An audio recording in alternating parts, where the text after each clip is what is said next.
दोस्तों किसी भी अमीर लोग के नाम लीजिए और देखिए कि वो कितना पढ़े लिखे हैं। जैसे एग्जाम्पल के लिए Gautam Adani, Dhirubhai Ambani, mark Zuckerberg, Bill Gates. क्या ये लोग बहुत ज्यादा पढ़े लिखे हैं या फिर ये स्कूल में काफी अच्छे थे? मैक्सिमम केसेस में अमीर लोग कम पढ़े लिखे होते हैं, लेकिन ऐसा क्यों? कुछ लोग पढ़ाई ना करके या फिर कम पढ़ाई करके भी बहुत सारा पैसा कमाते, लेकिन कुछ लोग बहुत सारी पढ़ाई करके भी उनके जितने अमीर नहीं बन पाते। दोस्तों आज की वीडियो में हम यही बात करेंगे कैसे कम पढ़े लिखे लोग ज्यादा अमीर बनते हैं। इसके लिए हम रॉबर्ट कियोसाकी की बुक का सहारा लेंगे जिसका नाम है why A student work for C student. Robert कहते हैं कि स्कूल में हमें कुछ ऐसी चीजें सिखाई जाती है जिसकी वजह से हम अमीर नहीं बन पाते। पहले उससे डिस्कस कर लेते और उसके बाद अमीर बनने का वो फॉर्मूला देखेंगे जहाँ फर्क ना पड़े कि आप ज्यादा पढ़े लिखे हो या फिर ना हो। सबसे पहली चीज जो हमें स्कूल में पढ़ाई जाती है वो है money makes you bad person. दोस्तों हमें स्कूल में बताया जाता है कि पैसा आदमी को बुरा बनाता है। जो अमीर लोग होते हैं वो बहुत ज्यादा बुरे होते हैं, लेकिन ऐसा नहीं है। बहुत सारे लोग ऐसे हैं जो अमीर होकर लोगों की मदद करते,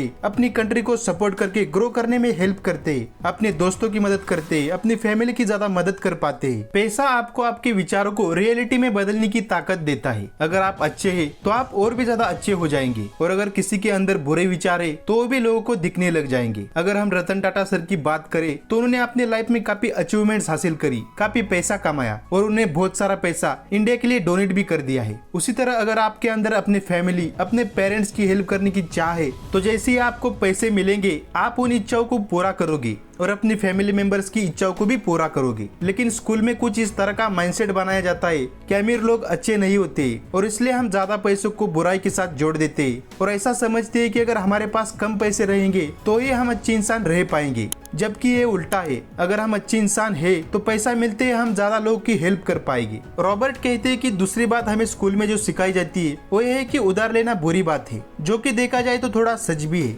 लेकिन ये सेंटेंस ही पूरा नहीं है। उधार लेना बुरी बात है अगर वो बुरा उधार है तो। मतलब लोन के दो टाइप्स होते हैं, एक गुड डेथ और दूसरा बैड डेथ। बुरा उधार वो होता है जो आपने ऐसी चीजों को खरीदने लिया है जिसकी वजह से हर महीने हमारे जेब से पैसे जाते हो, जैसे कि कम इनकम होने के बावजूद कार लोन लेना, घर का लोन लेना। जबकि अच्छा उधार वो है जिससे आपने ऐसी चीजों को खरीदने के लिए लिया है जिसकी वजह से आपके जेब में हर महीने पैसे आते हैं, जैसे कि कोई रेंटल रियल एस्टेट। रॉबर्ट बताते हैं कि जब उन्होंने सबसे पहली प्रॉपर्टी ली थी वो भी उन्होंने एक लोन पर ही ली थी, और वो इस तरह की थी कि उससे आ रही किराए की इनकम उनके लोन के इंस्टॉलमेंट से $25 ज्यादा थी, जिसकी वजह से उन्हें एक्स्ट्रा $25 हर महीने मिलते थे। एक अच्छे उधार का एग्जांपल है। अगर वो लोन रॉबर्ट ना लेते तो कभी भी रियल एस्टेट बिजनेस नहीं रन कर पाते, क्योंकि मैक्सिमम बिजनेसेस ओपीएम यानी कि अदर पीपल मनी यानी कि औरों के पैसे से ही खुलते, लोन के पैसों से ही खुलते।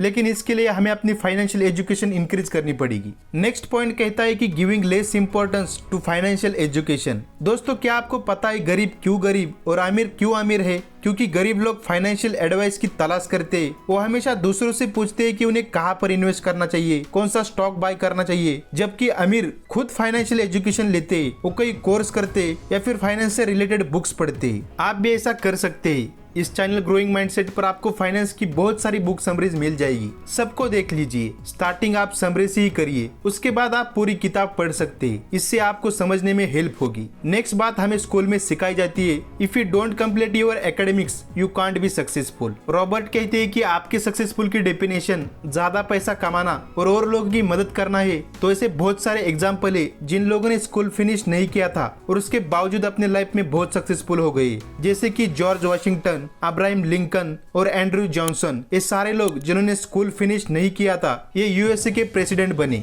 मार्क ट्वेन एक सक्सेसफुल ऑथर बने। एंड्रयू कार्नेगी स्टील इंडस्ट्री के किंग बने। हेनरी फोर्ड गाड़ियों के मालिक बने। Mark Zuckerberg, Bill Gates, Steve jobs, इन्होंने अपनी स्कूल फिनिश नहीं की थी, लेकिन इसके बावजूद एक्सट्रीमली सक्सेसफुल रहे। रॉबर्ट बताते हैं कि उनके डैड ए स्टूडेंट थे। उन्होंने 4 साल की ग्रेजुएशन 2 साल में ही कंप्लीट कर ली थी। वो अपने करियर की एंड में अपने स्टेट के एजुकेशन सिस्टम में टॉप पोजीशन में थे। इन सब अचीवमेंट के बावजूद जब उनकी जॉब छूटी तो उन्हें पैसों की बहुत सारी दिक्कत आई। रॉबर्ट को हमेशा से कहते थे कि स्कूल जाओ, बहुत मेहनत करके एक सिक्योर जॉब में काम करो। इनडायरेक्टली वो रॉबर्ट को भी अपने जैसा बनाना चाहते थे, लेकिन उनके रिच डैड उन्हें फाइनेंशियल एजुकेशन देते थे और मोनोपोली गेम खिलाते थे। उन्होंने इसी का यूज करके बहुत सारी रियल एस्टेट बाय भी करी और इससे 8th फेल्थ आदमी हवाई का सबसे अमीर आदमी बन गया। दोस्तों अब हम इस वीडियो के सबसे इम्पोर्टेंट पार्ट में आ गए हैं। अगर आपको अमीर बनना है तो आपको इन दो कंसेप्ट की समझ होनी चाहिए। पहला है इनकम स्टेटमेंट। जब भी नॉर्मल आदमी अपने महीने की खर्चे लिखता है तो दो चीजें लिखता है, इनकम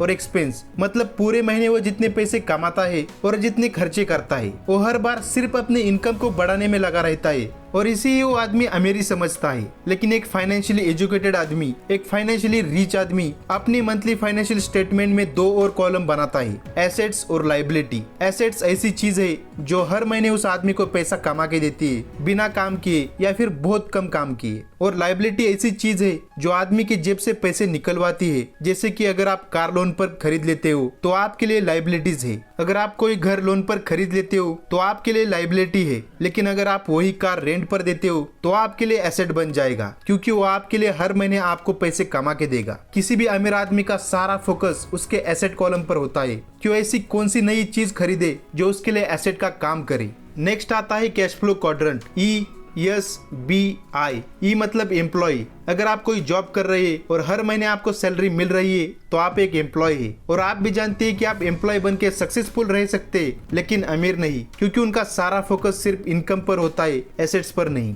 नेक्स्ट आता है यस, सेल्फ एम्प्लॉयड। जो लोग थोड़े करेजियस होते हैं और खुद का काम खोल लेते हैं वो सेल्फ एम्प्लॉयड है। जैसे कि शॉपकीपर, डॉक्टर, ये सारे लोग सोचते हैं कि वो लोग बिजनेस कर रहे हैं, लेकिन ऐसा नहीं है, क्योंकि अगर वो जिस दिन काम नहीं करेंगे तो उन्हें पैसे नहीं आने वाले। इसलिए उनके पैसे कमाने की भी एक लिमिट है, और जिस दिन ये सबसे ज्यादा पैसा कमाएंगे उस दिन ये सबसे ज्यादा बिजी होंगे, क्योंकि उन पैसों के लिए उन्हें खुद काम करना पड़ेगा। नेक्स्ट आता है बी, बिजनेसमैन। जो लोग OPM और OPT का यूज करते हैं, मतलब others people money, others people talent. दूसरों के पैसों को और दूसरे के टैलेंट को मिला के ऐसा बिजनेस खोल लेते जो उनके लिए एसेट का काम करे, यानी उन्हें हर महीने पैसे कमा के दे उनके बहुत ही कम इन्वॉल्वमेंट से, तो वो बिजनेसमैन है। जैसे कि आज रॉबर्ट के पास 1600 घर है और उन्हें OPM यानी कि अदर्स पीपल मनी यानी कि लोन के पैसों से खरीदे, और आज हर महीने रेंटल इनकम कलेक्ट करते, और वो भी OPT से यानी कि अदर्स पीपल टैलेंट से। फोर्थ टाइप के लोग आते हैं इन्वेस्टर, जो लोग दूसरों के बिजनेस में इन्वेस्ट करते हैं। एट अ टाइम आप किसी भी 2, 3 या 4 क्वाड्रेंट में हो सकते हैं, लेकिन आपको सक्सेस तभी मिलेगी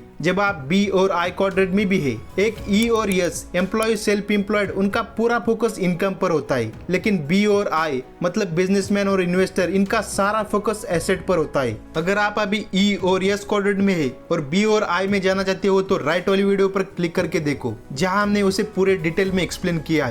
वीडियो अच्छा लगा तो इसे लाइक कीजिए और चैनल को सब्सक्राइब करना ना भूलिए। मिलते हैं नेक्स्ट वीडियो में। Finally thanks for watching.